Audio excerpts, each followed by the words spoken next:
Bom dia na paz do Senhor, amados irmãos.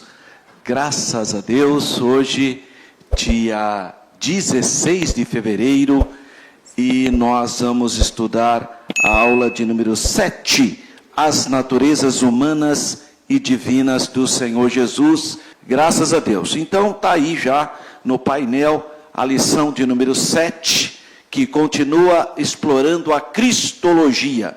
Porque se existe um tema que nós tivemos embates teológicos, foi a respeito da pessoa de Jesus. Foi, infelizmente, desde o início. Primeiro são os gnósticos, que negam a encarnação do Verbo. Depois, inverte, vem os que negam a divindade de Jesus. Então, no primeiro momento, não foi a divindade de Jesus que foi negada, foi a encarnação de Jesus. O Verbo se fez carne. Então houve toda uma série de heresias. Paulo, João, os apóstolos enfrentaram o primeiro desafio herético que se levantou contra a igreja, foi sobre a cristologia, sobre a pessoa de Jesus. Porque se você aceitar um Salvador errado, você vai parar no céu errado. Então Jesus falou: quem crê em mim, como diz a Escritura, rios de água viva manarão do seu ventre. Então não pode, Paulo fala, se aceitares um Jesus errado, com razão sofrereis. Ele usa esse termo. Então o primeiro e segundo século, o questionamento foi a respeito da encarnação do Verbo. Os gnósticos deram muita dor de cabeça para a igreja. A partir do terceiro e quarto século, o problema inverteu. Não era mais a questão da natureza divina de Jesus. Aliás, não era a questão da natureza humana de Jesus. Eles não estavam mais questionando se Jesus era verdadeiramente homem, se o Verbo se fez carne. Aí começaram a questionar se Jesus era da mesma natureza do Pai. É a questão do Verbo. Então, sempre ocorreram discussões contra as grandes doutrinas da Bíblia. E nós, cristãos bíblicos, temos que dar resposta à razão da nossa fé com maturidade, com sabedoria, com respeito. E é por isso que nós estamos estudando essas lições tão relevantes que reafirmam a nossa fé e ao mesmo tempo nos capacitam. Essas lições nos capacitam para poder responder com mansidão à razão da nossa fé. Hoje, ainda na mesma sequência de doutrinas cristológicas, as naturezas humana e divina de Jesus. Ou seja, Verbo divina e carne humana. É isso que nós vamos estudar a partir então desse momento. O texto áureo proposto está em Romanos. Paulo vai falar sobre a descendência humana de Jesus. Então, ele inicia o capítulo 9 de Romanos, ele vai falar sobre Israel no passado. O capítulo 10, ele fala do Israel presente. E o capítulo 11 de Romanos, ele fala o futuro de Israel. Então, são 3 capítulos que falam sobre o povo de Israel, segundo a carne. Capítulo 9, capítulo 10, capítulo 11. No capítulo 9, no versículo 5, o apóstolo Paulo deixa esse registro inspirado pelo Espírito Santo para nós, que é o nosso texto maior, dos quais são os pais, e dos quais é Cristo, segundo a carne, o qual é sobre todos Deus bendito eternamente. Amém. Então Paulo fala das 2 naturezas do Senhor Jesus. Ele fala que o Cristo é segundo a carne, ou seja, se encarnou, mas ele é o Deus bendito eternamente. Então as 2 naturezas de Jesus estão presentes em Romanos capítulo 9, versículo 5. Qual é a verdade prática? Jesus é o eterno e verdadeiro Deus e ao mesmo tempo o verdadeiro homem. Então a Bíblia, tanto no Antigo como no Novo Testamento, deixa claro. Essa é a grande premissa da Bíblia. Só existe um Deus verdadeiro. O resto é tudo falso. Não tem outro Deus. Tem ídolos, nomes, são chamados de Deus, mas é tudo falso. Só tem um verdadeiro. Só existe uma divindade. Só existe um Deus verdadeiro. E no Novo Testamento, fala que o Pai é Deus, que o Filho é Deus e que o Espírito Santo é Deus. Então, primeira premissa, só existe um Deus verdadeiro. Segunda premissa, Pai, Filho e Espírito Santo, a Bíblia chama eles de Deus. Então, como conciliar o monoteísmo com as três pessoas explícitas no Novo Testamento? Trindade. Um único Deus, eternamente subsistente em três pessoas. Pai, Filho e Espírito Santo. Qualquer outro arranjo que você venha fazer, você não fica com a base bíblica. Se você admitir que existe, que Jesus é Deus, mas não é igual ao Pai, você está falando de duas divindades. Isso é gravíssimo. Isso não é monoteísmo. Aí seria o Jeová, o Deusão, e o Jesus Cristo, o Deusinho.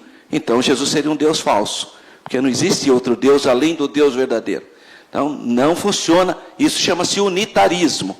O unicismo tentou inventar outra maneira. Negou que, para preservar o monoteísmo, a crença do único Deus, ele nega a pluralidade de pessoas. Então ele fala, não, Pai, Filho e Espírito Santo são expressões da mesma pessoa.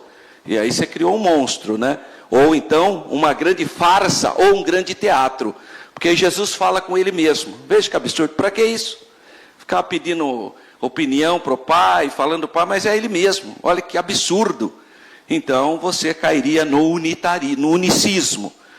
A única doutrina que contempla as duas grandes premissas da Bíblia é a doutrina da Trindade.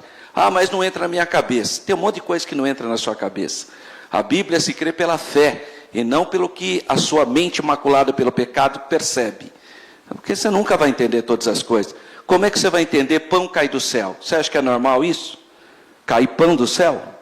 Como que você vai entender um grande peixe? Que a Bíblia não fala baleia. Baleia é nós que interpretamos. A Bíblia fala Dag Gadol, o grande peixe. O grande peixe engoliu Jonas. Como você vai explicar isso? Não tem explicação, é fé. Nós cremos por revelação e cremos que Deus é poderoso para fazer muito além do que pensamos e imaginamos. Aliás, o hino de louvor de Paulo, ele fala isso. Quem entendeu a mente de Deus? Então ele faz, que era um hino cantado na igreja. Então Jesus é o eterno e verdadeiro Deus, e ao mesmo tempo é o verdadeiro homem. Essas são as duas grandes doutrinas da Bíblia. E nós vamos ler agora a respeito disso, na leitura bíblica em classe, Romanos capítulo 1, versículo 1 a 4, e Filipenses capítulo 2, versículos 5 a 11, são duas epístolas escritas pelo apóstolo Paulo, o apóstolo dos gentios. Eu quero convidar os irmãos para reverentemente se colocarem de pé, os irmãos que estão presentes. Você que está aí na sua casa, você pode ler também, ler alto, para você absorver o máximo os ensinos da palavra de Deus. Então, começando com Romanos, capítulo 1, versículos 1 a 4. Vamos ler todos juntos, de maneira audível. Paulo, servo de Jesus Cristo, chamado para apóstolo, separado para o evangelho de Deus, o qual antes havia prometido pelos seus profetas nas santas escrituras, acerca de seu filho, que nasceu da descendência de Davi, segundo a carne, declarado filho de Deus em poder, segundo o Espírito de santificação, pela ressurreição dos mortos, Jesus Cristo, nosso Senhor. Filipenses capítulo 2, versículos 5 a 11. De sorte que haja em vós o mesmo sentimento que houve também em Cristo Jesus, que, sendo em forma de Deus, não teve por usurpação ser igual a Deus, mas aniquilou-se a si mesmo, tomando a forma de servo, fazendo-se semelhante aos homens, e achado na forma de homem, humilhou-se a si mesmo, sendo obediente até a morte e morte de cruz, pelo que também Deus o exaltou soberanamente, e lhe deu um nome, que é sobre todo o nome, para que ao nome de Jesus se dobre todo o joelho dos que estão nos céus e na terra, e debaixo da terra, e toda língua confesse que Jesus Cristo é o Senhor, para a glória de Deus Pai. Amém, irmãos? Oremos. Pai Santo, Deus Eterno, no nome do Senhor Jesus, te damos graças por essa manhã abençoada, por esse primeiro dia da semana. Senhor, abençoa todos os presentes, mas também aqueles irmãos que nos acompanham de maneira remota. Que a tua boa mão, que a tua graça, que o teu Espírito Santo, que é o Senhor e guia da igreja, possa nos orientar. Senhor, que a tua palavra traga conforto, exortação, edificação para os nossos corações. Ministra sobre nós a tua bênção, e que possamos, após a exposição da tua palavra, crescermos na graça e no conhecimento de nosso Senhor e Salvador Jesus Cristo. Assim nós te pedimos com fé, em nome de Jesus. Amém. Graças a Deus. Por gentileza, podeis sentar. Bom, então está aí o nosso textuário. Vamos pensar um pouquinho sobre essa expressão, dos quais são os pais, e dos quais é Cristo, segundo a carne, o qual é sobre todos, Deus bendito eternamente. Amém. Então o nosso textuário está inserido na carta de Paulo aos Romanos. Ele vai falar então sobre o Israel no passado. Então, se você quiser ler com calma, leia o capítulo 9, ele vai explicar sobre o passado de Israel. Israel no passado. Capítulo 10, o Israel no presente, ou seja, na época que Paulo estava falando, 2000 anos atrás. E o capítulo 11, o futuro escatológico de Israel. Bom, ele expressa no capítulo 9 a tristeza que ele tem pelo fato dele observar que a casa de Israel, que os filhos de Israel foram rebeldes. Veja, Jesus diz logo no preâmbulo do Evangelho de João: veio para que era seus, mas os seus não o receberam. Então Jesus veio para o povo judeu. Paulo deixa claro isso. Primeiras pessoas que Paulo vai pregar é para o povo judeu. Ele vai na sinagoga pregar para judeu. Quando os judeus não aceitaram, então ele fala: agora eu sou inocente, eu estou livre, eu vou para os gentios. Mas Jesus veio para o povo judeu. Jesus falou isso para a mulher samaritana. Quando a mulher samaritana falou para ela: olha, onde que a gente deve adorar? Nosso pai Jacó falou que é aqui em Siquém, nesse poço. Os judeus falam que é na cidade de Jerusalém. Onde que a gente deve adorar? Então Jesus falou: olha, os verdadeiros adoradores adoram Deus em espírito e em verdade. Tal. Mas ele fala: a salvação vem dos judeus. Vocês falam o que não sabeis. Nós falamos o que temos conhecimento, porque a salvação vem dos judeus. O Senhor Jesus fala isso. E Abraão, Deus falou para Abraão a palavra profética, que através da sua descendência, todas as famílias da terra seriam abençoadas. Então, para Paulo é constrangedor e muito triste observar a incredulidade dos seus irmãos segundo a carne. Que Paulo era praticante do judaísmo, ele era da seita dos fariseus, ele era da tribo de Benjamim. Então, ele fala isso em Romanos capítulo 11, quando ele inicia falando: rejeitou Deus o seu povo? Em hipótese alguma, porque eu também sou israelita, da tribo de, circuncidado ao 8º dia, da tribo de Benjamim. Então Deus não rejeitou o seu povo, mas ele sentia, e ele expressa a sua tristeza devido a essa incredulidade do povo de Israel, e ele inicia então apontando o grau de parentesco do Messias com os filhos de Israel, quando ele fala Romanos, escrevendo ainda no capítulo 9, no versículo 3, ele fala: porque eu mesmo poderia desejar ser anátema de Cristo, por amor dos meus irmãos, que são meus parentes segundo a carne. Então ele está falando a respeito do povo judeu. Tá? Ele falou: olha, eu poderia até negar Cristo, porque eu seria aceito por eles. Paulo, ele era admirado antes da conversão. Antes dele ter aceitado Jesus, Ele tinha cartas do Sinédrio, que é o Supremo Tribunal Judaico, para perseguir todas as pessoas que não seguissem o judaísmo na perspectiva deles. Inclusive, é uma coisa que talvez os irmãos não saibam, mas o judaísmo sempre foi muito plural. No judaísmo nunca teve uma única corrente. Sempre teve muitas correntes dentro do judaísmo. Eles chamavam isso de partidos, ou que para nós veio como seita, haéreses do grego. Para nós essa palavra pega mal. Falar, você faz parte de uma seita, é uma conotação muito negativa, né? Mas era uma palavra muito comum na época de Paulo, fazer parte de um partido. Tinha o partido dos fariseus, eram todos judeus. Partido dos saduceus, partido dos essênios, partido dos herodianos, partido dos zelotes. Então, fora os que a gente nem sabe que tinha e a gente nem ficou registrado na história. Então, o judaísmo sempre foi uma religião plural. Agora, o cristianismo incomodou o judaísmo.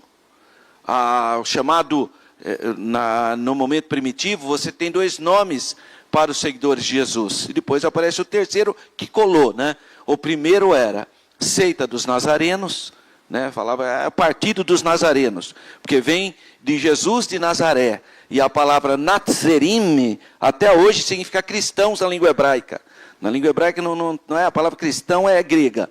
Em hebraico, cristãos Natzerim, vem da palavra nazareno, Nazaré. A cidade de Nazaré nem aparece no Antigo Testamento, irmão. Você nem encontra. Nazaré só entrou no mapa por causa de Jesus, porque Jesus foi morar em Nazaré. Senão você nem ia saber que existia essa cidade. E ficou, até hoje no Oriente Médio, fala Natzerim, que são os cristãos, cristãos na língua hebraica. Então, o segundo nome conhecido desse partido, na percepção deles, porque eles achavam que era apenas uma seita judaica, era chamado de o caminho. O caminho. Você faz parte do caminho, era isso. E depois, lá a partir do capítulo 11 de Atos, aparece pela primeira vez os cristãos, sendo chamados de cristãos na cidade de Antioquia, que seria o pequeno Cristo, né? Os cristãos, os seguidores de Jesus.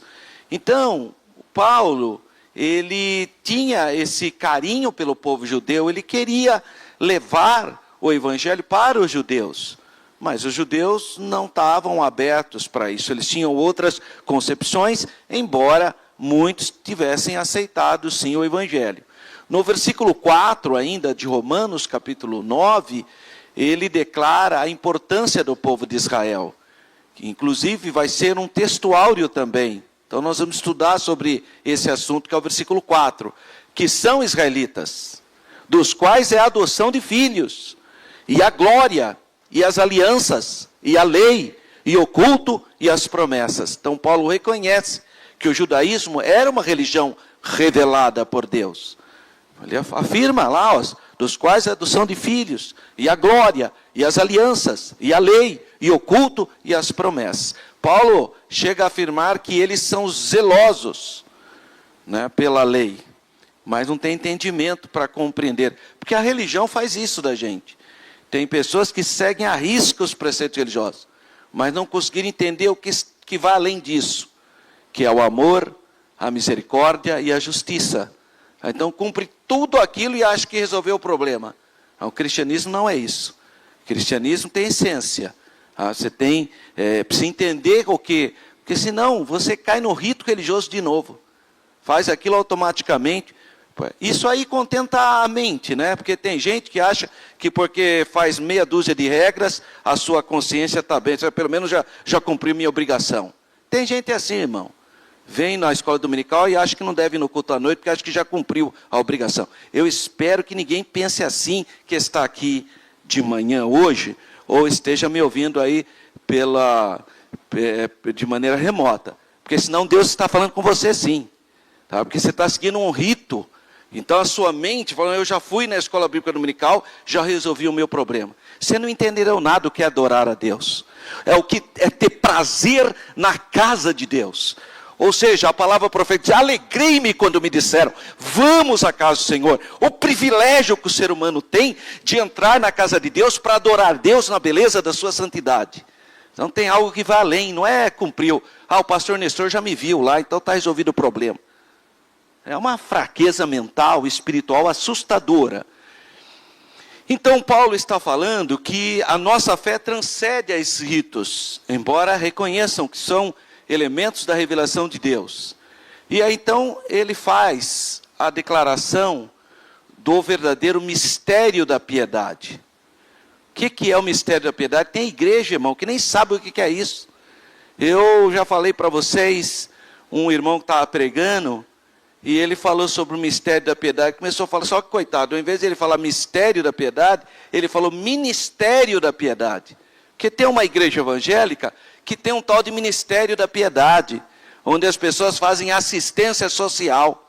Não tem nada a ver com o que eu estou dizendo, que é o mistério da piedade. O que é o mistério da piedade? Deus se fez carne. Isso é o mistério, não tem nada a ver com assistência social, irmão, pelo amor de Deus. Mas é que tem uma igreja aí, que inventou um tal de Ministério da Piedade, e tudo é tal de Ministério da Piedade, vou levar o Ministério da Piedade, levou uma cesta básica para cá, para lá, isso aí não tem problema nenhum, isso é assistência social, irmão, mas não vamos confundir com o termo bíblico, mistério da piedade, não é Ministério da Piedade não, irmão, misericórdia, que está registrado nessas duas passagens, vamos ler? 1 Timóteo, capítulo 3, versículo 16, e Romanos 9, 5, 1 Timóteo 3,16, e sem dúvida alguma, não há dúvida, grande é o mistério da piedade. Aquele que se manifestou em carne, foi justificado em espírito, visto dos anjos, pregado aos gentios, crido no mundo e recebido acima na glória. Então, mistério da piedade é a encarnação do verbo. Deus se fez carne, como Romanos 9,5, dos quais são os pais e dos quais é Cristo segundo a carne. Esse é o mistério da piedade.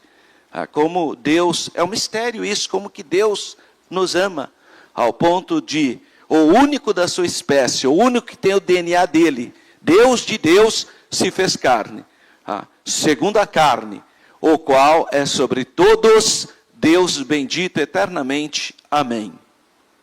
Então, quando o Senhor Jesus viveu aqui na terra, ele foi 100% Deus, verbo, e 100% homem, carne. 100% carne, homem, 100% Deus, verbo. Essa é a doutrina da Bíblia. Irmão pregando, coitado. Teve irmão, Jesus era 50% Deus, 50% para dar 100%. Essa é a matemática atrapalhada? Não, irmão, é 100% homem, 100%. Jesus é o verdadeiro homem. A diferença nossa com ele é que ele nunca pecou, e nós pecamos. Mas ele é exatamente um ser humano. Teve corpo, teve alma e teve espírito. 100% humano. Mas também ele tinha uma outra natureza que é o verbo. 100% divino. São duas naturezas, uma pessoa chamada Senhor Jesus. O verbo se fez carne. É isso que João fala para nós. Então não podemos negar a natureza humana de Jesus. Não podemos, irmãos. Olha, é tão pecaminoso negar a natureza humana de Jesus, quanto negar a sua divindade. Ele tem duas naturezas, você não pode negar nem a humanidade, nem a divindade. Os gnósticos negavam a humanidade, achavam impossível Jesus ter feito carne. Já hoje, o movimento moderno Testemunhas de Jeová negam a divindade de Jesus. Os dois movimentos extremos cometem erro gravíssimo, porque Jesus há duas naturezas, é o verdadeiro Deus e o verdadeiro homem. Portanto, não pode negar nenhuma das naturezas se quiser ser salvo, senão você vai estar aceitando um Jesus errado. Tá? Então ele não era parte de Deus e em parte homem. Não. Ele era 100% Deus e ao mesmo tempo 100% homem. Eu pus aí o nome do Stanley Horton. Foi o maior teólogo pentecostal que nós já tivemos, norte-americano, e que deixou uma obra linda chamada Teologia Sistemática. Está à disposição dos irmãos, porque a CPAD publica. Essa é uma verdade bíblica, e nós podemos atestar no nosso texto áureo de Romanos, capítulo 9, versículo 5. Dos quais são os pais e dos quais é Cristo, segundo a carne.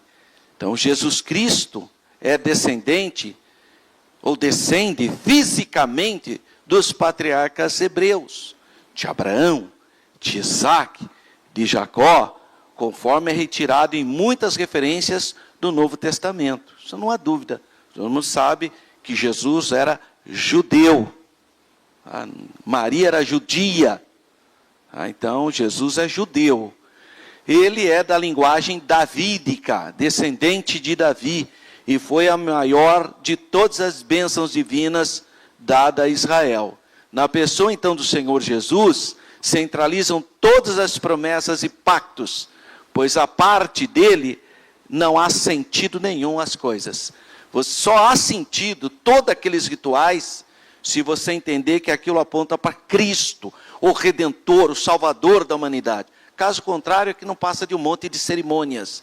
Algumas bem elaboradas, outras nem tanto. Todas as demais bênçãos espirituais de Israel servem tão somente para apontar simbolicamente para o Senhor Jesus, tendo sua fruição na pessoa de Jesus. Então, todos os apontamentos, desde o Pessá, que é a Páscoa, o anjo destruidor passa, aonde tem sangue, ele não toca.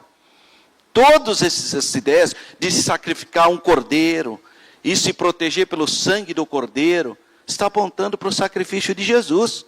Então, tudo o que ocorreu com Israel tem a ver com... Então, porque a Bíblia é cristocêntrica. Tudo está em torno do Cristo, do Salvador, do Redentor. E ele fala, o qual é sobre todos, aí ele vai explicar a perspectiva divina. Deus bendito eternamente, amém. É um versículo muito explícito. A única tradução que mudou isso aí é a tradução do grupo religioso Testemunhas de Jeová, que criaram uma tradução específica, porque isso incomodava elas, né? Como que elas vão explicar esse versículo nas Bíblias que estão em todas as versões, exceto a delas? Sociedade Torre de Vigia, que é a gráfica das Testemunhas de Jeová, criaram uma versão própria, que é a tradução do Novo Mundo das Testemunhas de Jeová, que adulteraram esse versículo, porque pegava mal, né, irmão? Esse versículo aí fala que Jesus tem a natureza humana e a natureza divina, mas elas não acreditam nisso, então elas precisaram mudar o texto. Mas não tem jeito, quem lê a Bíblia, a versão normal, está entendendo muito bem que Paulo está dizendo que Jesus é o verdadeiro homem e é o verdadeiro Deus. Ele chama Jesus de Deus bendito eternamente. Amém. Essa declaração indica o quê? A natureza divina do Senhor Jesus, que contrapõe com a segunda afirmação, segundo a carne. Carne, Deus. No fundo, Romanos 9,5 é uma perspectiva do que João escreveu no Evangelho de João, capítulo 1, versículo 14. Todas as vezes que eu olho Romanos 9,5, eu vejo o quê? E o verbo se fez carne e habitou entre nós, e vimos a sua glória, glória como do unigênito do Pai, cheio de graça e de verdade. Essa não é uma citação isolada de Paulo. Não, Romanos capítulo 9, versículo 5, é uma citação isolada de Paulo. Não. Vamos ler Colossenses, capítulo 2, versículo 9. Olha a declaração paulina. Porque nele, ele está falando de Jesus, de Cristo, porque nele habita corporalmente toda a plenitude da divindade. Outra explicidade das duas naturezas de Jesus. Paulo declara a igualdade entre o Pai e o Filho. A mesma natureza, e nós lemos aqui em Filipenses 2,5, sendo Deus, não teve por usurpação. Ele está dizendo o seguinte, sendo Deus, não se apegou aos atributos divinos para vencer o pecado. Ele aplica a Cristo diversas profecias do Antigo Testamento, em cujo contexto há alusões óbvias do Deus de Israel.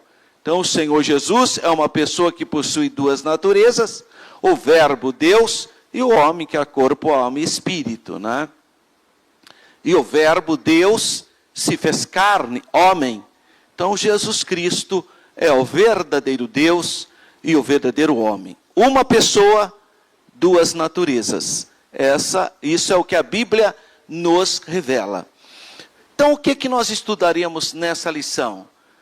O que foi definitivamente estabelecido na Cristologia de Nicéia. Em 325, quando o imperador Constantino chamou os bispos do mundo, ele fez uma reunião ecumenos, ou seja, a palavra ecumênico ou ecumenos significa chamou as pessoas de todo mundo habitado, onde havia grupamentos humanos. Todos os representantes dos cristãos se reuniram em Nicéia, uma cidade onde está hoje a Turquia. Na época, então, era o Império Romano, só isso. E lá, na cidade de Nicéia, eles reagiram a um ataque herético de Ário, que era o bispo da cidade de Alexandria, no Egito, que estava dizendo que Jesus não tinha a mesma natureza do Pai, mas que Jesus era Deus, mas não igual ao Pai. Ou seja, não tinha a mesma, que teve um começo, com base em Provérbios 8, 22, que diz, no princípio o Senhor me criou, que foi uma tradução grega da Septuaginta, equivocada da tradução hebraica, que diz, no princípio o Senhor me possuía. Tá? Então, com base a esse equívoco doutrinário, Ário foi condenado e a igreja fez a sua declaração de fé. Falou, não, Jesus tem duas naturezas, é o verdadeiro homem e o verdadeiro Deus, a mesma natureza do Pai. Já a doutrina da Trindade, um único Deus eternamente subsistente em três pessoas, embora você já vê a palavra desde o século II, século III, a confirmação foi no concílio de Constantinopla, que era a nova Roma, a nova cidade do imperador, vem de Constantino, polis, né, cidade de Constantino, Constantinopla, ano 381, surge e surgiram as novas especulações sobre a pessoa do Senhor Jesus. Questionamento, será que Jesus é totalmente humano mesmo?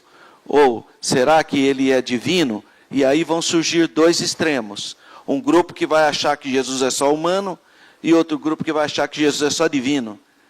É muito interessante quando as pessoas param de orar e começam a especular filosoficamente sobre a pessoa de Jesus.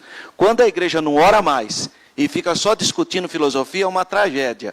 Porque ao invés de orar, buscar o poder de Deus, buscar o batismo no Espírito Santo, onde nós tivemos aqui a nossa formatura e o nosso irmão, o pastor Juan, professor da escola nossa, teológica, ele falou algo muito interessante. Ele enfatizou a necessidade de você fazer teologia para buscar mais o poder de Deus.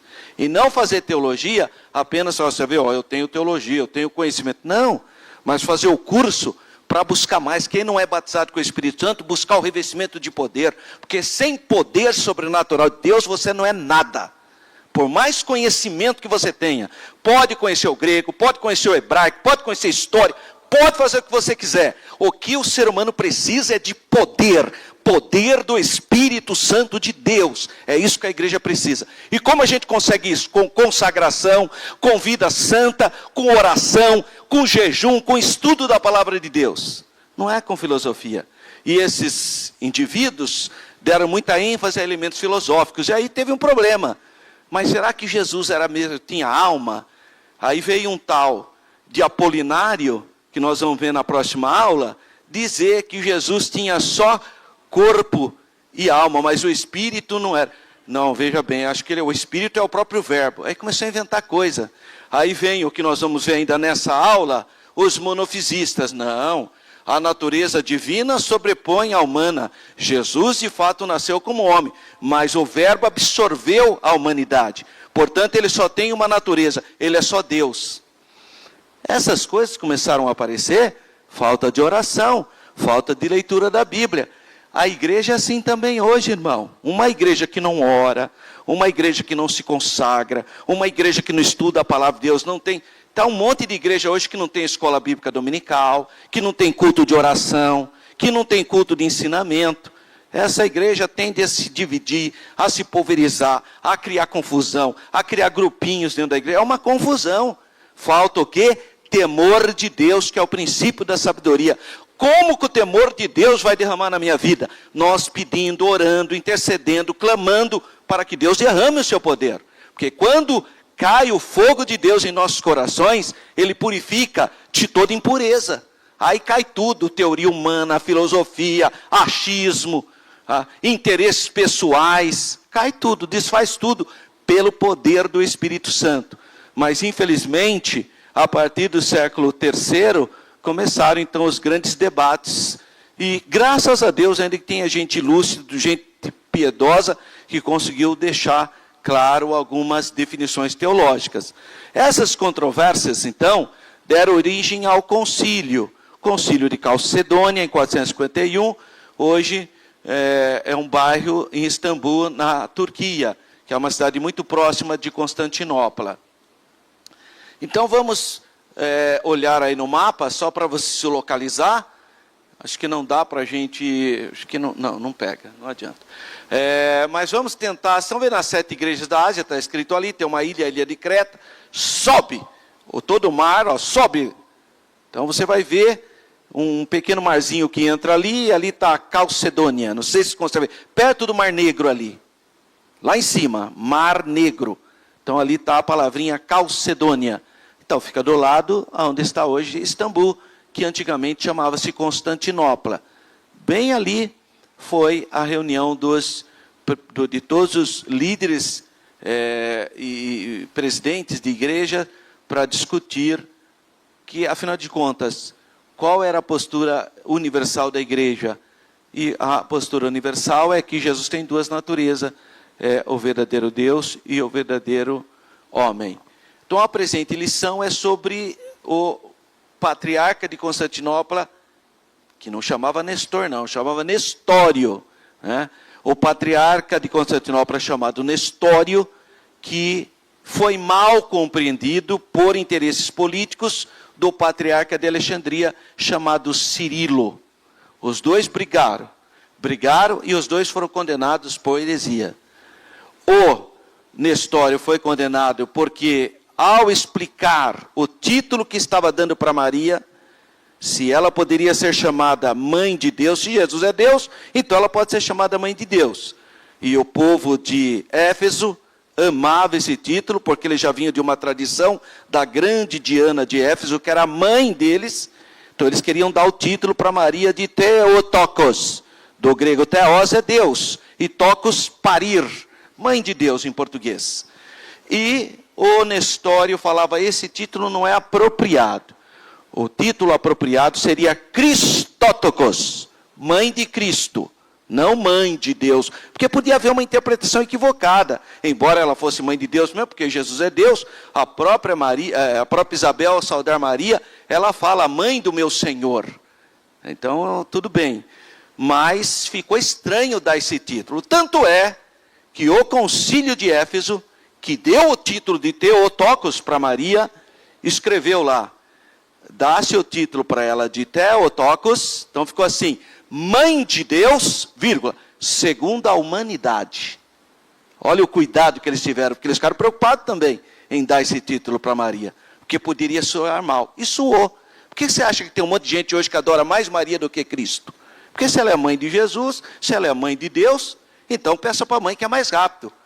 O único probleminha é que a mãe não tem os atributos incognoscíveis, né? Incognoscíveis, que é onipresença, onisciência e onipotência. Ela não tem. Jesus tem, ela não tem. Então como que ela vai te responder mais rápido se ela não é onipresente, se ela não é onipotente, se ela não é onisciente? Conversa furada, conversa de seres humanos. Só porque você pede para sua mãe responde mais rápido que seu pai, você acha que é assim também na fé. É muita fraqueza, né? Mas as pessoas fazem isso. Então tudo começou lá em Éfeso, quando se deu um título para Maria, e o Nestório contestou, falando, não, o Nestório era o patriarca de Constantinopla, da capital imperial, falou, está errado esse título. Aí o bispo lá da cidade de Alexandria, talvez interessado em ser o patriarca de Constantinopla, vai saber, né? O Nestório não quer dar o título para a Santa Mãe de Deus, e começou a atacar o Nestório. Só que o ataque dele foi tão virulento, tão desproporcional, que ele foi parar em outro lado. Ele começou a defender que Jesus era só Deus. Isso chama-se monofisismo, uma só natureza. Monos, uma, e físicos, natureza. Monofisismo, uma só natureza. Quer dizer, ele foi querer combater algo que ele achava errado e caiu em outro erro. Isso acontece, irmão. Todo radicalismo é perigoso. Preste atenção no que eu estou dizendo. Tudo que é demais faz mal. Tudo. Começa a jejuar demais, por exemplo. O que vai acontecer? Precisa ter equilíbrio, irmão. Tudo tem que ter equilíbrio. Ah, não vou mais estudar, só vou na igreja. Não, você vai estudar sim. Precisa ser equilibrado, irmão. Que história é essa? Então, tudo que é radicalismo demais não dá certo. Até amizade demais dá problema, irmão. Tudo que é exagerado não procede. As coisas de Deus é equilibrado. As coisas de Deus é temperado, irmão. Tá? Então, cuidado com os extremos. O Brasil está cheio de extremo. Cara, extremo de um lado. Para com isso. Venha, seja equilibrado, irmão. Equilíbrio. Aí você vê dois casos de extremo. Um foi querer defender uma coisa, virou um problema. Outro foi querer defender, virou outro problema. Extremos. Fuja dos extremos. Tá? É o que Pedro falou para Jesus, né? Sou muito humilde, não sou digno que o senhor lava os meus pés. Ué, irmão, já tinha lavado o pé de todo mundo, quase chegou a vez dele. Se Jesus tivesse lavado o meu pé, e ouvindo Pedro, isso, eu ia dizer, nossa, que vergonha, né? Pedro sim é humilde, né? Eu deixei, olha que fraqueza, eu deixei Jesus lavar meu pé. Certamente os discípulos ficaram constrangidos com aquela fala de Pedro. Olha que ideia de humildade. Não, quem sou eu para o senhor lavar o meu pé? Jesus olhou para ele e falou, então Pedro, se você não deixar eu lavar o seu pé, você não tem parte comigo. Olha o extremo. Então me lava inteirinho. Não, era só o pé. Eu falei, é só o pezinho, meu filho. O resto já está limpo pela palavra. O extremo é um problema. Uma hora não quer deixar lavar o pé. Outra hora quer tomar um banho, irmão. Sabe? Não é isso. Então vamos pensar um pouquinho sobre esse símbolo que é o peixinho, que a gente usa e muitas pessoas usaram. Porque esse peixinho é um dos primeiros símbolos do cristianismo. Porque peixe na língua grega se fala ictis. Ictis é peixe na língua grega. Então, falou ictis, ainda hoje, ictis é peixe. Acontece que os cristãos pegaram cada palavra de ictis. Então, o primeiro, o i, ficou para Iesus, que é Jesus em português. O ex, né? Christos, olha lá, ictis, Christus, que é Cristo. Theos é Deus em grego. O y, olha lá, uios é filho em grego. E soter é Salvador. Lembra que eu falei que o pastor Eudes deu a palestra no dia 7, sexta-feira, sobre soterologia? Soter é a palavra grega para Salvador. Então, a palavra peixe é ictis. Mas se eu pegar cada letra, i, ex, theos, uios e sigma, então fica Jesus Christos, theos, uios, soter. Como é que fica em português? Jesus Cristo, Deus Filho Salvador. Por isso que o peixinho virou o símbolo da nossa fé. Então era comum, a pessoa não queria falar que era cristã, chegava na areia, na praia, por exemplo, e fazia um peixinho. A outra pessoa, se fosse cristão, já identificava. Seria o equivalente ao Paz do Senhor Nosso. Como eles não podiam se identificar, estava na cadeia, desenhava um peixinho, o outro do lado de lá entendia, é cristão. Então os cristãos eram o símbolo do cristianismo. Mas isso mostra a natureza de Jesus. Jesus é o Filho de Deus Salvador, ou Deus Filho Salvador. 1.1, descendência de Davi segundo a carne. Romanos 1.3. O apóstolo Paulo está se referindo aos ancestrais do Senhor Jesus. É isso mesmo. Ele veio de uma família humana, de carne, de ossos, que vivia lá em Israel há 2000 anos. Cuidado, que há 2000 anos não havia Palestina, né? Você veja na sua Bíblia, a Sociedade Bíblica, não sei se é o seu caso, mas a Sociedade Bíblica teve uma fraquezinha e colocou aí Palestina na época de Jesus. Não existia Palestina na época de Jesus. Não sei porque chamaram, apelidaram de Palestina na época de Jesus. Não existia. Na época de Jesus existia a província da Judéia, a província da Samaria, a província da Galileia. Não existe. Esse nome Palestina, o imperador romano só impôs para toda aquela região a partir do segundo século, ano 136, para destruir a identidade do povo judeu. Então a expressão Palestina foi uma imposição política, ideológica, para destruir o nacionalismo do povo judeu. Por isso, em 1948, quando criou o Estado de Israel, na região apelidada de Palestina pelos romanos, e que permaneceu quase por mais de 1000 anos, o que o povo de Israel fez? Não, aqui não vai chamar Palestina, aqui vai chamar o nome original, Israel. E o que é Palestina original? A faixa de Gaza. A faixa de Gaza é a Palestina mesmo. O que significa Palestina, então? Terra dos filisteus. Filisteus. Filistina. Palestina. É a faixa de Gaza apenas. Não que os que moram hoje lá sejam os antigos filisteus. Não são. É um outro povo, são árabes. Tá? Mas Jesus nasceu de uma família humana, lá na terra de Canaã, o que era antigamente chamada de Judéia. Sua linhagem está registrada na introdução do Evangelho de Mateus, no capítulo 3 de Lucas, que fala sobre a Judéia, Belém da Judéia. Jesus nasceu em Belém, conforme o profeta Miqueias. E tu, Belém Efrata, de maneira alguma é a menor das cidades de Judá, porque de ti sairá o cetro, o guia de Israel. O livro da Igreja de Jesus Cristo dos Últimos Dias, dos Mormons, está escrito lá que Jesus nasceu em Jerusalém. Aí você fala que tem um erro geográfico aqui no livro de Mormon. Ele fala, não, é que Belém é uma vila de Jerusalém. Que mentira, irmão. Belém era uma cidade. Tem nada a ver. Que vila de Jerusalém? Isso é a maneira, né, a cara de peroba para explicar que tem um erro geográfico gravíssimo no livro de Mormons. Né? Esse é um só, tá? Só estou dando um exemplinho. Vamos lá. Então Jesus foi concebido no ventre de Maria, uma virgem de Israel, pelo Espírito Santo. Então é descendente de Davi segundo a carne. Então aí está o elo humano, mas também divino, das duas naturezas de Jesus. O verbo se fez carne. Tá? E aí, no verso 4, ele fala, declarado Filho de Deus em poder. Essa expressão indica a divindade de Jesus, e isso é reforçado logo em seguida pelas palavras Jesus Cristo, nosso Senhor. Mais adiante, então, Paulo, ao descrever os privilégios que Deus concedeu ao povo de Israel, que foi escolhido, Israel foi escolhido, basicamente, por 3 objetivos. O primeiro, mas eu não consigo explicar o motivo, essencialmente, porque a escolha de Israel é uma escolha de Deus. Deus escolheu, eu não consigo mensurar por quê. Porque havia nações muito mais sofisticadas. O próprio país de Abraão, que são os caldeus, os sumérios, os acádios, os amorreus, que habitavam na Mesopotâmia, eram povos sofisticados. Ou então o Egito, um povo extremamente sofisticado. Ou então a China e outros povos. Não, Deus escolheu Abraão e formou o povo de Israel. Escolheu Israel. Porque qual é eu não sei quem que vai entender a mente de Deus. Deus escolheu. Agora, eu vejo propósitos na escolha.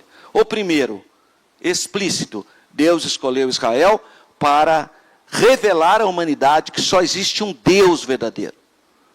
Porque a maior parte dos povos, 99% dos povos, na época que Deus chamou Abraão, 90% dos povos eram pagãos, criam em muitas divindades. Só Israel que cria no único Deus. Hoje, basicamente, inverteu as coisas. Segundo propósito está em Romanos capítulo 3. Deus escolheu o povo de Israel para te dar o livro santo. Está em Romanos 3. Qual é logo a vantagem da circuncisão? Qual é a vantagem de ser judeu, da circuncisão? Paulo responde, muita, em todos os sentidos. Porque a eles foi confiado os oráculos divinos. Então eles cumpriram isso também. Eles trouxeram para nós o Antigo e Novo Testamento. E eles fizeram isso com precisão. Tanto é que hoje nós temos disponíveis em quase todas as línguas, ainda dia 14, sexta-feira, o pastor José Roberto, gerente de tradução, falou o número de línguas que foram traduzidas à Bíblia. Tá? Então, veja que interessante.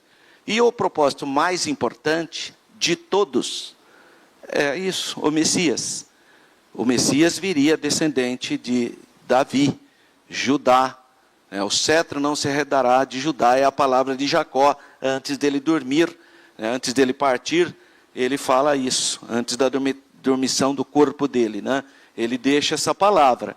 Então, o elemento mais importante é dar ao mundo o Salvador. Esses são os propósitos que Deus escolheu Israel. Então, Paulo, ele descreve os privilégios de Deus, que Deus concedeu a Israel, como a adoção de filhos, e a glória, e os concertos, e a lei, e o culto, e as promessas. E ele conclui, dos quais são os pais, e dos quais é Cristo, segundo a carne, o qual é sobre todos Deus bendito eternamente. Amém. Então, o Senhor Jesus Cristo é um judeu, descendente de Israel, de Davi, e ao mesmo tempo é o nosso Deus bendito, graças a Deus por isso. Bom, o antigo cântico cristológico que a gente encontra em Filipenses, capítulo 2. Capítulo 2 de Filipenses, a partir do verso 5, mas até antes ainda, era cantado pela igreja.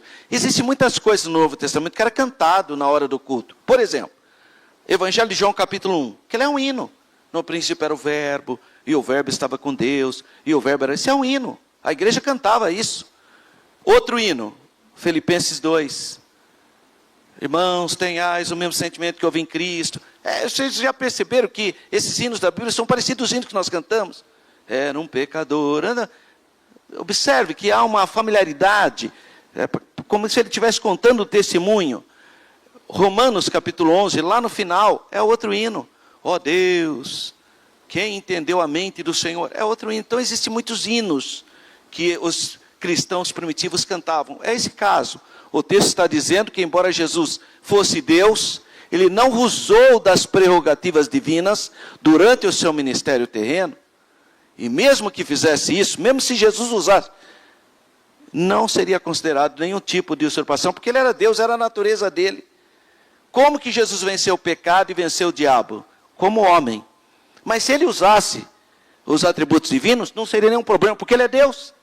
Não seria uma usurpação, porque ele é da mesma natureza divina. Tá? Então o apóstolo está se referindo ao status de Cristo, antes da encarnação, antes do verbo se fazer carne. É Deus. Agora ele vai dar o aspecto humano, o verbo se fez carne. Então o apóstolo está sendo muito claro no ensino das duas naturezas, a natureza humana e a natureza divina. Uma pessoa, não são duas pessoas, hein? Duas naturezas, uma pessoa. Essa passagem é parte de um provável hino que os primeiros cristãos cantavam nos cultos e o apóstolo Paulo inseriu nessa epístola aos Filipenses. O termo grego morfé é forma. Lembra da borboleta? Você vai lá, olha, a largata passou por uma metamorfose. Duas palavras gregas. Meta, mudança, e morfé, forma. Mudança de forma. Metamorfose. Olha lá, morfé, forma. Usada por Paulo. Sendo em forma. O que é uma lagarta? É a borboleta, irmão. A essência é a mesma.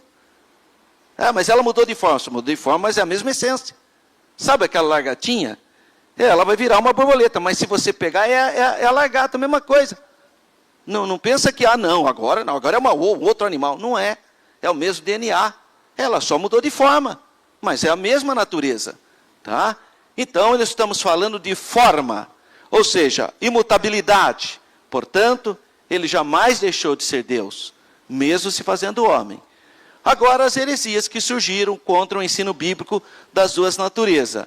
O primeiro caso, então, é o Nestório. Então, como eu já disse, ele foi bispo de Constantinopla, o patriarca de Constantinopla, do ano 428 a 431, quinto século já. Nestório discordava do título dado à Virgem Maria, defendido por Cirilo de Alexandria, que é a expressão mãe de Deus, ou Theotokos, que a gente traduz, se for traduzir literalmente, Theos é Deus, e Tokos é parir. Então seria aquela que pariu Deus. Seria esse o termo, mais direto para o português. Mas fica mais elegante no português, portadora de Deus, né? Ou mãe de Deus, tá? Mas a ideia, a palavra tokos, é que deu à luz, tá? Então, esse título, o Nestório discordava. O Nestório falou, não está certo falar que ela é mãe de Deus. E o Cirilo dizia, não, tem que chamar assim. Ele sugeriu o quê? Receptora de Deus. Ou seja, Christotokos, que é o termo teológico que eu também concordo que é o mais correto. Christotokos, a mãe de Cristo. Não Theotokos, a mãe de... Embora não está totalmente errado também chamar de Theotokos. Porque afinal de contas, se Jesus é Deus, então ela é mãe de Deus. Mas a palavra talvez teológica mais compreensível seria Christotokos, aquela que deu à luz o Cristo, tá? Então, sim, Maria é a mãe de Jesus, mas é o Jesus humano. Maria não é a mãe do verbo. Maria é a mãe da natureza humana. Maria não é mãe da natureza divina, só que você não pode separar a natureza humana da divina. Esse é o problema que nós vamos ter. Tá? Então, por isso que criou o dilema. Bom, mas se eu não posso separar, então eu posso usar qualquer um dos títulos. Teoricamente, sim. Tá? Então, Maria é a mãe da natureza humana. Então, Christotokos, e não do verbo, da natureza divina. Visto que Deus é eterno, né? Então, a expressão mãe de Deus fica até uma coisa esquisita, né? Como assim? Mãe de Deus? Deus não tem mãe. Aí uma pessoa que não sabe de nada, se você falar que Maria é a mãe de Deus, você cria um problema. Então ela é deusa. Porque para ser... Aí começa todo... Assim como o filho de Deus é Deus, mãe de Deus é deusa também. Olha o problema que nós vamos ter. Daí a discussão. Então, ao invés de falar Theotokos, ou seja, a portadora de Deus, vamos chamar a portadora de Cristo. Christotokos, para evitar qualquer má interpretação. Então ele sugeriu receptora de Deus, ou aquela que deu a luz ao Cristo. Christotokos, mãe de Cristo. Essa foi a proposta do Nestório. Mas a expressão adotada por Cirilo de Alexandria era mãe de Deus. Embora fosse uma contradição, né? Como eu já disse, falar mãe de Deus pode dar uma má interpretação aí. Mas o Cirilo defendia essa tese. Embora a posição de Nestório fosse bíblica e teologicamente correta, a popularidade do termo mãe de Deus de Cirilo era maior. O povo queria mãe de Deus.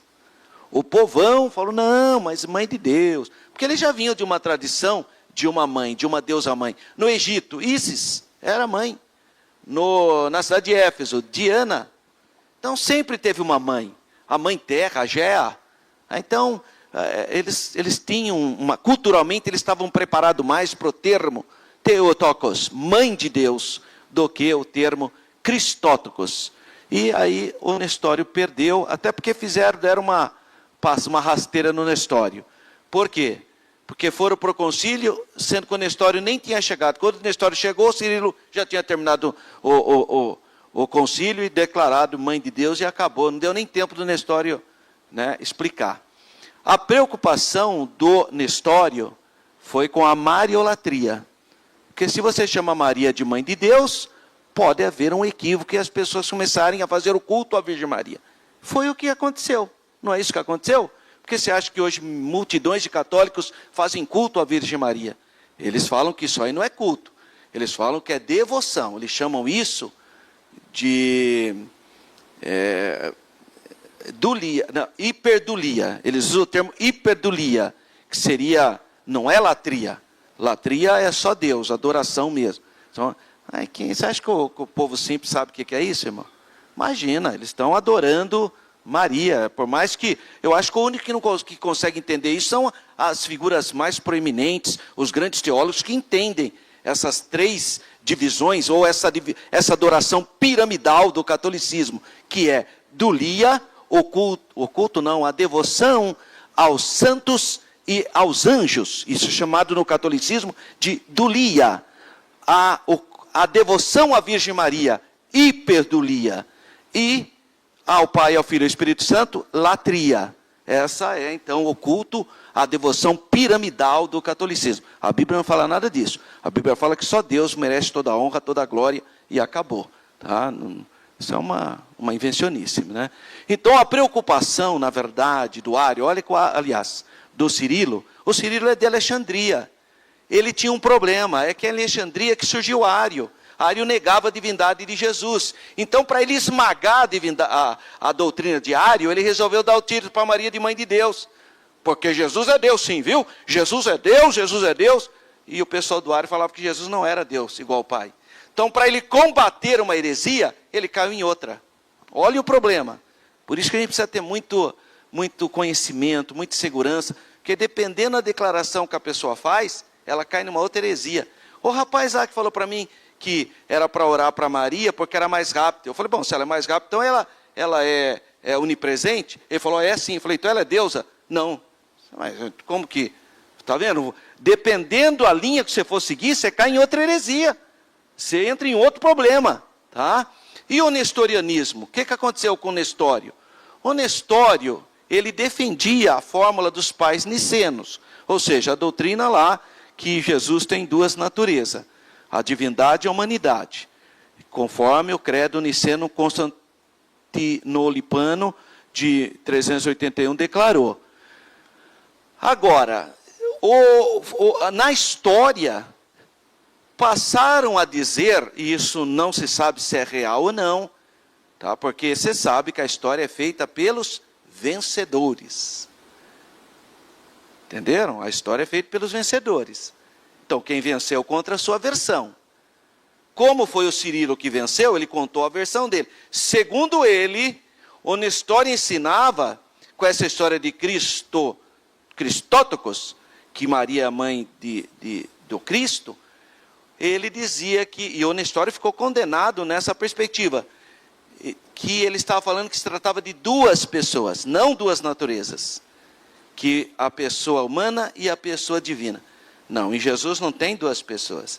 Jesus é uma pessoa só, mas ele tem duas naturezas. A acusação que caiu sobre Nestório, que ele, quando ele falava que o termo devia ser Cristótocos, porque segundo a interpretação do Cirilo, Nestório estaria dizendo que Maria era a mãe da pessoa humana de Jesus, mas não da pessoa divina. Eu nunca vi isso, olha que eu já analisei documentos do Nestório, nunca vi o Nestório falando isso. Mas a acusação contra Nestório foi essa, tá? Que ele ensinava duas pessoas em Jesus. Isso não existe, né? Qual era a ilustração de Nestório? A comparação do marido e da mulher. Uma só carne, mais duas pessoas. Por isso que eles falaram, o Nestório está ensinando duas pessoas. Não, ele não estava ensinando isso, ele estava dizendo que assim como existem duas pessoas distintas, mas é uma só carne, em Jesus havia duas naturezas distintas em uma só carne. Mas o Cirilo acusou Nestório que ele ensinava que em Cristo havia duas pessoas. E não há duas naturezas. Essa alegada afirmação nestoriana, por isso que ele pôs alegada, porque não há provas documentais sérias, foi considerada heresia no concílio de Éfeso, em 431. Aí o Nestório foi condenado e o Cirilo venceu, declarando Maria, no 431, que Maria é declarada mãe de Deus segundo a humanidade. Não resolveu muito, porque ninguém conseguiu entender que o assunto ali estava, ela era mãe de Deus, porque o Jesus humano tem duas naturezas. Por isso, mãe de Deus segundo a humanidade. Só que o catolicismo esqueceu a expressão segundo a humanidade e acabou criando a mariolatria. E o monofisismo? Foi o extremo de Cirilo. Cirilo falou o seguinte, não, a natureza divina é tão forte que absorveu a humana. Então hoje Jesus não tem nada de humano, Jesus é só Deus. Aí ele criou monos, único, e physis, natureza. De novo para vencer o Ário, para acabar com o Ário. Deu o título para Maria de Mãe de Deus, e chegou à conclusão que Maria é mãe de Deus mesmo, porque Jesus só tem uma natureza agora. Ele é só Deus. Acabou sendo condenado por herético também, porque a igreja reputou isso. Monofisismo. Uma só natureza. Sabe quem acredita nisso até hoje? A igreja da Armênia, a Igreja Católica Apostólica da Armênia, a Igreja Católica Apostólica do Egito, a Igreja Copta, são monofisistas. Crê que a natureza divina absorveu. Estão na doutrina do Cirilo até hoje. Seu principal expoente dessa doutrina foi Eutico, também conhecido como Eutiques, o heresiarca grego. Essa doutrina afirma que as duas naturezas de Cristo estão fundidas em uma só natureza amalgamada. Ao sentido de amalgamar, não de unir. Não se trata de união, mas mistura, fusão. Assim seria uma só natureza híbrida. Nem totalmente Deus, nem totalmente homem. Essa doutrina foi condenada no Concílio de Calcedônia em 451. Qual é a ilustração que eles usavam? O bronze é uma liga de cobre e estanho, de modo que nem é cobre e nem é estanho, mas é outro metal. Quanto à cor verde, é uma mistura das cores azul e amarela. Até hoje, as igrejas monofisistas defendem essa linha. Assim como o bronze não é cobre nem estanho, e o verde não é azul nem amarelo, da mesma forma, de acordo com o Eutico, o herético, as naturezas de Cristo não são divina nem humana. Em outras palavras, nem uma coisa nem outra, sendo que a Bíblia fala da natureza humana e da natureza divina. A resposta bíblica. Segundo a Bíblia, o Senhor Jesus é perfeito quanto à divindade e perfeito quanto à humanidade. E o que foi declarado em Calcedônia? A formulação teológica fala de duas naturezas em Jesus. Uma só pessoa, duas naturezas. As propriedades de cada natureza permanecem intactas. Homem, homem, Deus, Deus. Concorrendo para formar uma só pessoa e substância.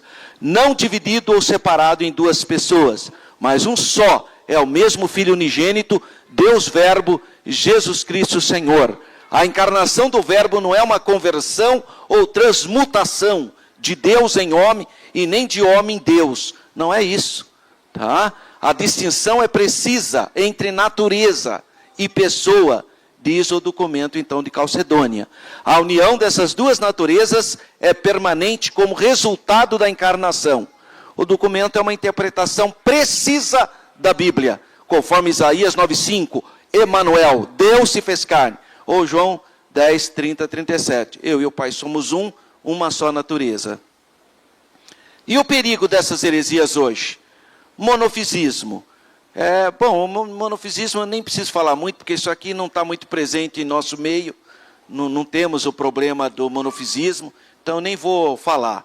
Tá? Hoje eles estão lá na igreja copta, Armênia, Abissínia, Jacobita, está muito longe. Então não é importante apenas conhecer essa cristologia e saber as respostas para ela. Né? Quenoticismo, o que seria isso?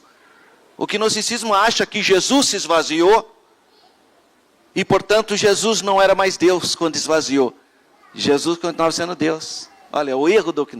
Então, o quenoticismo, o que é quinose? É esvaziamento, até aí sem problema. Mas a doutrina quenoticista acha que ao esvaziar, quando o verbo se tornou carne, ele não usou em nenhum momento os atributos divinos. E ele usou. Como nós sabemos que Jesus usa em algum momento seu atributo divino? Quando ele diz, perdoados estão os teus pecados. Quem que pode perdoar pecado? Só Deus. E Jesus fala, perdoados estão os seus pecados. Tá? Então, por isso que não foi aceito essa linha. Existe dois quenoticismos, mas eu não vou poder falar sobre eles com tanto... Até porque também não é uma coisa muito presente. E o maior problema que eu já disse, que entrou no mundo católico romano, é a mariolatria, onde se criou 4 dogmas a respeito de Maria, e nenhum deles tem na Bíblia. São 4 invenções do catolicismo mundial. E virou um culto muito forte. E a gente precisa tomar muito cuidado, que você pode até ofender a pessoa, dependendo da maneira que você falar. E a Bíblia fala que é para a gente falar com respeito, com carinho, né? Com amor, quando for falar com pessoas que seguem linhas equivocadas da Bíblia. Concílio de Calcedônia, 451, reafirmou os 2 concílios anteriores, o de Niceia e o de Constantinopla. Ambos ratificaram os credos produzidos, ou declarações de fé, definitivamente sobre a pessoa de Cristo. Jesus é uma pessoa que tem duas naturezas. É o verbo Deus, é a carne, homem. A melhor maneira de se proteger das heresias é conhecer bem a Bíblia. Então, o que eu sugestiono para você? Estude a Bíblia, mas também adquira a declaração de fé da Assembleia de Deus. Porque tem um tópico lá que explica as duas naturezas de Jesus. Declaração de fé das Assembleias de Deus, está disponível, a CPAD publicou. Isso serve, então, de referencial quando nós depararmos com ensinos estranhos às Sagradas Escrituras. Amém. Nossa viagem para Israel, se Deus permitir, será em novembro de 2025. Se você tiver interesse, tira uma foto aí do número lá do WhatsApp, da Renova. E se você quiser fazer parte do meu grupo, você tem que falar. Eu quero viajar no grupo do professor Alberto em novembro de 2025. Senão você vai para outro grupo, tá? Aí já não é mais o que vai comigo. E Jesus viveu a experiência humana. Está sem a foto aí porque ainda não publicaram a figura. Vai ser a nossa próxima lição. Próxima lição, de número 8, vai falar sobre a experiência humana de Jesus. Então venha participar. Guarde essa lição. Essa lição é muito importante porque ela contém a doutrina da nossa igreja, mas acima de tudo, o que a Bíblia fala a respeito do Filho de Deus. Que o Senhor continue abençoando a sua vida, que você tenha uma semana cheia de alegria, de saúde, de vitória, de bênçãos, em nome do Senhor Jesus. Amém.